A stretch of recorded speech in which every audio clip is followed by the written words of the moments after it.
People love to say that when something is meant for you, it just happens. That the universe lines things up quietly, gently, and suddenly the right person walks into your life like they were always supposed to be there. I used to believe that. I really did. And for a long time, I thought I had proof. This is the story of how I met her, how I mistook coincidence for destiny, and how that mistake changed the way I see love, courage, and myself. Back then, my name was Ethan Miller, and I was the kind of guy who believed deeply in romantic ideas. Not in a loud or dramatic way, more like a quiet faith I carried around, the way some people believe in God or karma. I believed there was someone out there meant for me. I believed love wasn't random. I believed that if you waited long enough, and stayed kind enough, life would eventually reward you. That belief made me hopeful. It also made me dangerously passive. I worked at a mid-sized greeting card company downtown, one of those open office places that smells faintly like burnt coffee and printer ink. My job was writing short messages for cards. Congratulations, sympathy, anniversaries, birthdays. It wasn't what I dreamed of doing, but it paid the bills, and I told myself I was just passing through. Like this job wasn't the destination, only a stop along the way. And then one Monday morning, she walked in. Her name, at least the one I'll use here, was Clara Hayes.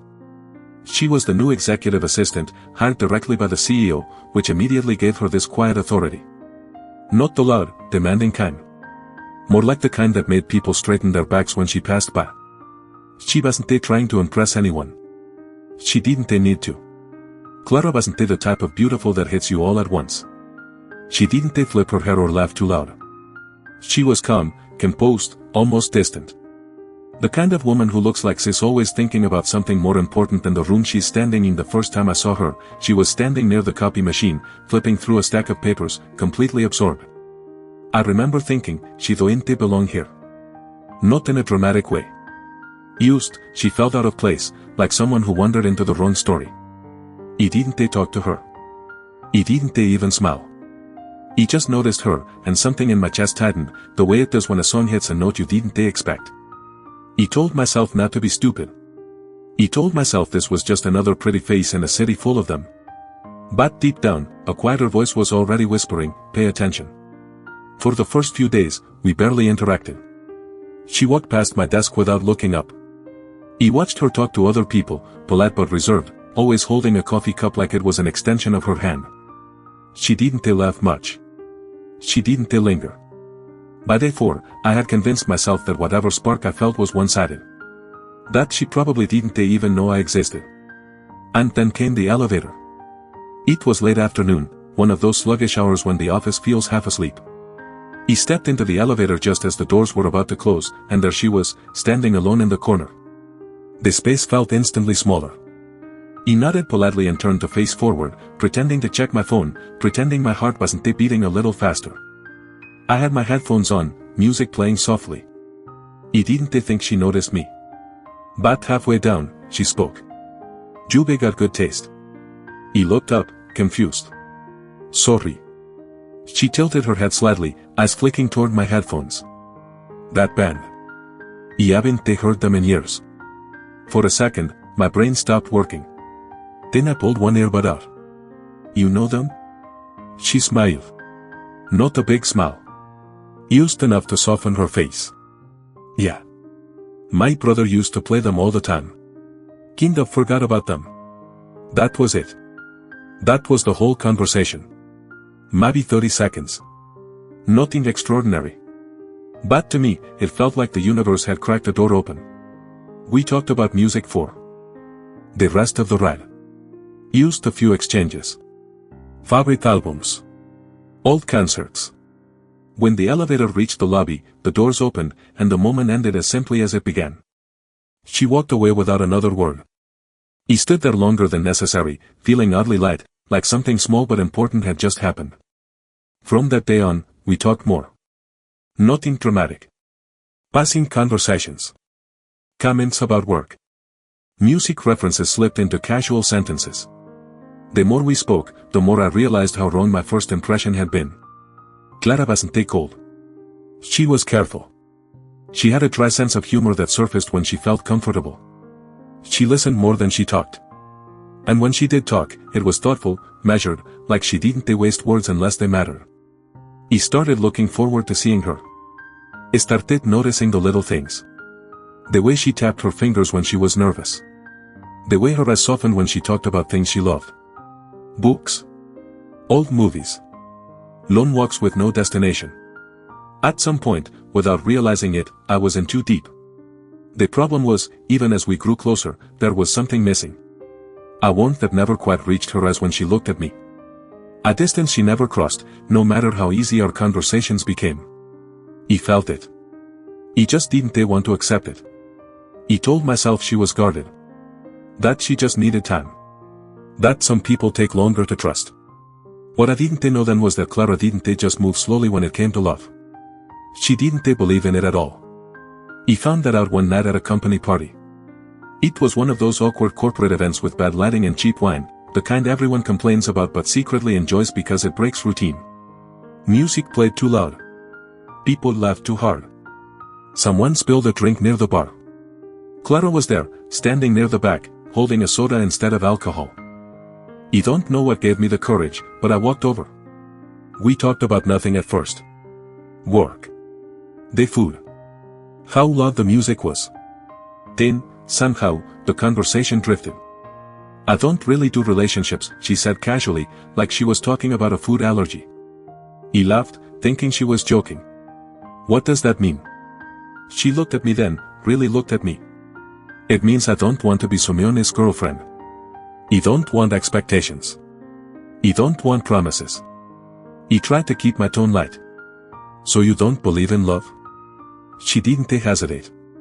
No, the word landed heavier than I expected. She went on, explaining how her parents' divorce had reshaped the way she saw everything. How love, to her, felt temporary. Fragile. Like something people believed in because they were afraid of being alone.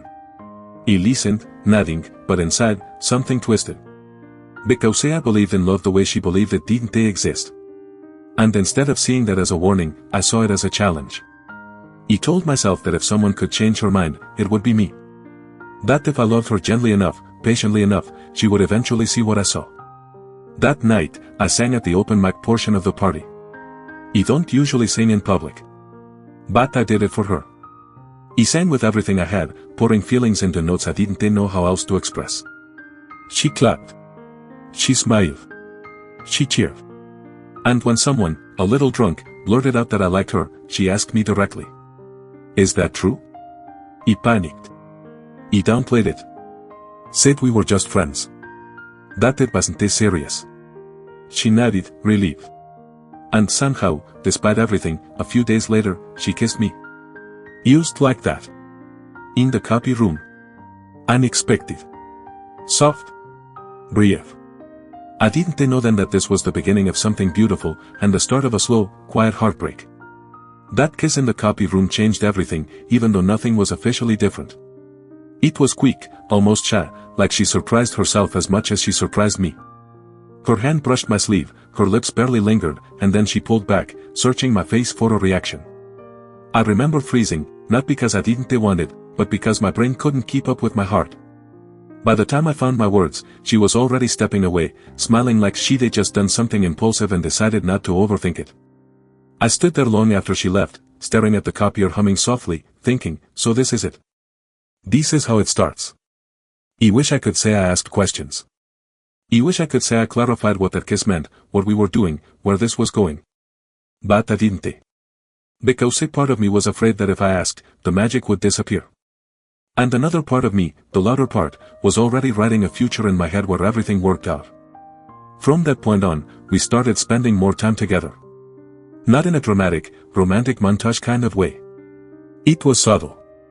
Coffee breaks that lasted longer than necessary. Walks after work that turned into dinners without anyone ever calling them dates. We'd sit across from each other in quiet diners, talking about childhood memories, embarrassing habits, the kind of conversations that feel small but somehow mean everything. Clara was different when it was just the two of us. Softer. More open. She laughed more easily, teased me in this dry, understated way that always caught me off guard. Sometimes she'd reach for my hand without thinking, like it was the most natural thing in the world. And every time she did, my chest would fill with hope. I kept waiting for the moment she'd say it out loud. That she liked me. That she wanted this. That we were something. It never came. One afternoon, about a month in, we wandered into a furniture store downtown. It wasn't planned. We were just killing time, escaping the heat, laughing at ridiculous couches we never buy. At some point, we ended up sitting on a display sofa, pretending it was ours. This would be the living room, she said casually, pointing at nothing in particular. Big windows. Plants everywhere. He smiled, playing along. Do they need a bookshelf here? Floor to ceiling. She nodded. Obviously. For a moment, it felt like we were building a life together out of thin air. Like this imaginary space belonged to us. And I let myself believe that meant something. Later that day, as we walked back to her apartment, she said it, almost offhandedly. Eve never really thought of us as serious, you know. The words didn't sting at first. They didn't register. He laughed, assuming she was joking. But she wasn't. She stopped walking and looked at me, not unkindly, just honestly. I like what we have. I just don't see it as long-term. He wanted to be angry. I wanted to ask why she'd kiss me, hold my hand, imagine furniture with me if she felt that way. But instead, I smiled. He told her it was fine. That I understood. Because by then, I was already in love with her. And when you're in love, you tell yourself all kinds of lies to avoid losing the person.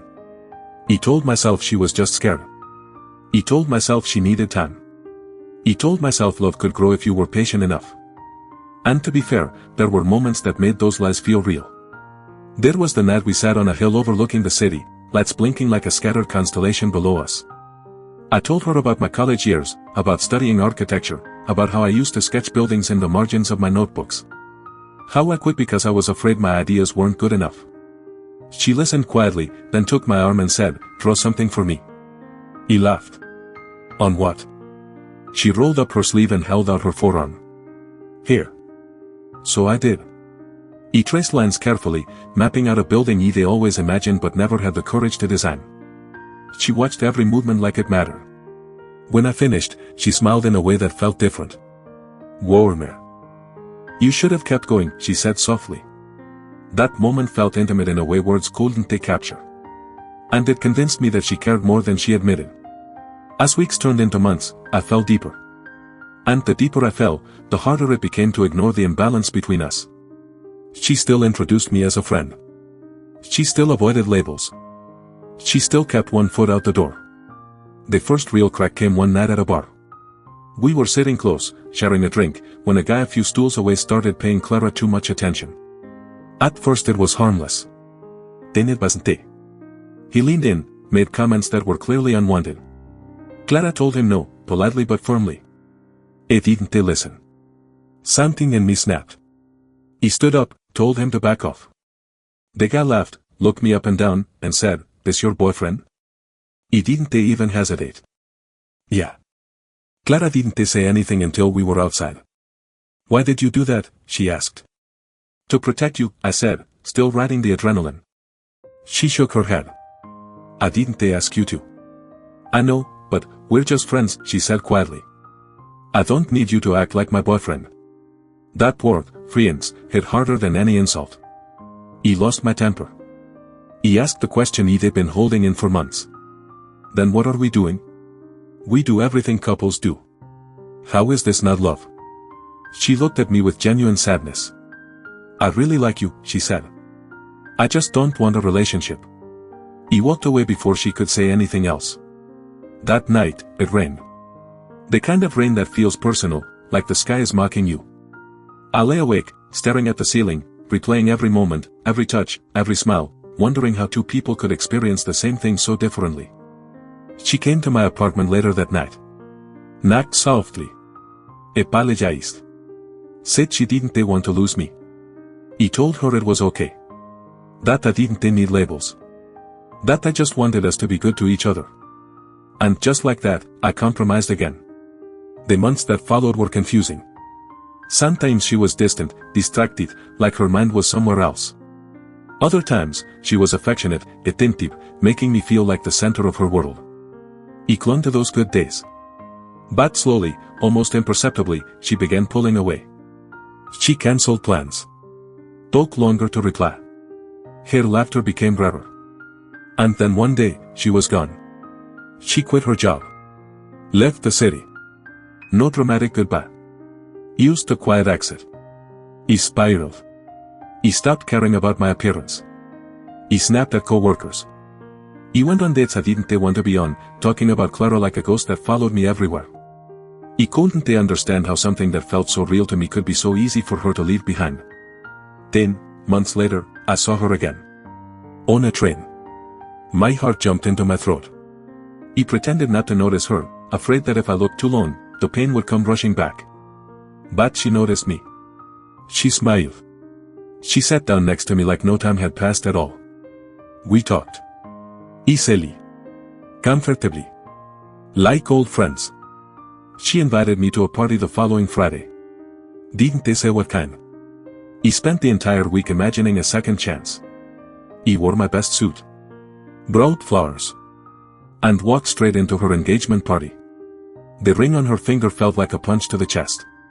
He stood there, surrounded by laughter and music, realizing that every future Ide imagined had never existed outside my head. That night broke something in me. But it also planted the seed for something new. He left that party without saying goodbye. He don't even remember how I got home. He just remember the quiet. The kind of quiet that's so loud it feels like pressure in your ears. He sat on the edge of my bed, still in my suit, the flowers dropped somewhere near the door, and for the first time since I met Clara, I didn't feel hopeful. He felt empty. Not angry. Not heartbroken in a dramatic way. Used hollow. For weeks after that, I replayed everything. Every conversation. Every touch. Every moment I thought meant something more. And slowly, painfully, I started to see the truth I had avoided for so long. She never lied to me. She told me who she was. She told me what she didn't want. She told me how she saw love. He just didn't listen. Or maybe I listened, but I believed my feelings mattered more than her words. He believed love could be earned through patience. That if I stayed long enough, gave enough, waited quietly enough, the story would eventually bend in my favor. It didn't work that way. Losing Clara didn't just hurt because I loved her. It hurt because it forced me to look at myself without the comforting illusion of destiny. Without the excuse that things didn't work out because it wasn't meant to be. The truth was simpler and harder. He hadn't chosen my life. He had waited for it. He quit my job a few weeks later. Not dramatically. He handed in my notice, packed my desk, walked out into the same city he'd been living in for years, and realized he'd been moving through it like a background character in my own story. He went back to architecture. At first, it was terrifying. Sitting in front of blank paper again. Opening old sketchbooks. Seeing the dreams I abandoned because I was afraid of failing. But something had changed. The fear was still there, but it wasn't louder than the regret anymore. He started small. Taught classes. Worked late nights. Designed things no one asked for. And slowly, piece by piece, I rebuilt a version of myself that didn't wait to be chosen. Months passed. He thought about Clara less. Not because she stopped mattering, but because she stopped defining me. She became a chapter, not the whole book. One afternoon, almost a year after the night of her engagement party, I ran into her again. Of all places, it was the hill overlooking the city, the same spot where we used to sit and talk about everything and nothing. She looked happy. Really happy. Calm in a way she never was with me. We talked for a while. About life. About work. About how strange it is to bump into people who once meant everything to you and realize you can breathe just fine. And then she said something I'll never forget. I never stopped caring about you, she said. I just couldn't see a future with you. It stank. But it didn't destroy me. Because for the first time, I understood. Love isn't just about how deeply you feel. It's about whether two people can walk in the same direction, at the same pace, carrying the same weight. Before she left, she smiled and said, "I'm glad you're doing well." And I meant it when I said, "Me too." A few weeks later, I was sitting in a waiting room for a job interview. Nervous. Sweaty palms. The usual. A woman sat down next to me and made a joke about how terrible the coffee was. We started talking. Small talk. Nothing heavy. No sparks. No lightning bolts. Her name was Anna. When the interviewer called our names, we realized we were competing for the same position. We laughed it off. Afterward, as we walked out together, she mentioned that she loved the view from that hill overlooking the city. He paused. For a split second, the old me would have thought, this means something. The universe is doing it again. But instead, I smiled and said, you know, Eve never actually been there with you. She laughed. Well, you could change that. So I did. He asked her out for coffee. Clearly. Directly. No waiting for fate to nudge us together again. That's the part one want people to understand. Love doesn't come from waiting. It comes from choosing. From showing up. From risking rejection instead of romanticizing patience. If you're listening to this and you see yourself in my story, if you've ever waited for someone to realize your worth, or mistaken silence for mystery, or called pain destiny because it felt poetic, I hope you take this with you. The right person doesn't need convincing. The right connection doesn't require you to disappear to be loved. And fate doesn't reward those who refuse to act. Thank you for listening to my story all the way through. If it resonated with you, if it reminded you of someone, or if you see a part of yourself in it, share your thoughts in the comments. I read them. I really do. And if you think someone else needs to hear this, don't keep it to yourself. Send it to them. Love is not about waiting to be chosen. It's about choosing to live fully, honestly, and bravely. Thanks for being here. Moto. This story begins quietly, almost harmlessly, with a shy young man named Ethan who lives most of his life inside his own head. He's gentle, awkward, and deeply romantic in a way that feels old-fashioned, the kind of guy who believes that if something feels intense, it must mean something real. When he meets Claire, a free-spirited woman who laughs easily and lives in the moment, he feels like his life has finally begun. At first, everything feels magical. His small moments feel huge. Every look, every word, every shared memory convinces Ethan that this is destiny. But what he doesn't realize is that they're living in two very different emotional worlds. Claire enjoys the connection for what it is, light and fleeting, while Ethan is already planning a future that exists only in his imagination. As time passes, cracks begin to form. Conversations become colder. Silence stretches longer. Ethan, unable to accept the truth, starts rewriting the story in his mind, blaming fate, Demin, and even Claire herself, instead of facing the painful reality that love cannot survive without mutual understanding. When the relationship finally collapses, Ethan is left alone with his memories, replaying every moment, searching for meaning, searching for someone to blame. Only later does he begin to understand the hardest lesson of all: sometimes love doesn't fail because of cruelty or betrayal, but because two people were never loving the same version of the story. In the end, this is not just a story about heartbreak, but about growth, self-awareness, and learning to let go of illusions in order to finally move forward. #shaman love story #unrequited love story #emotional love breakdown #misunderstood relationship #love illusions reality #heartbreak from one side love #emotional storytelling romance #while story.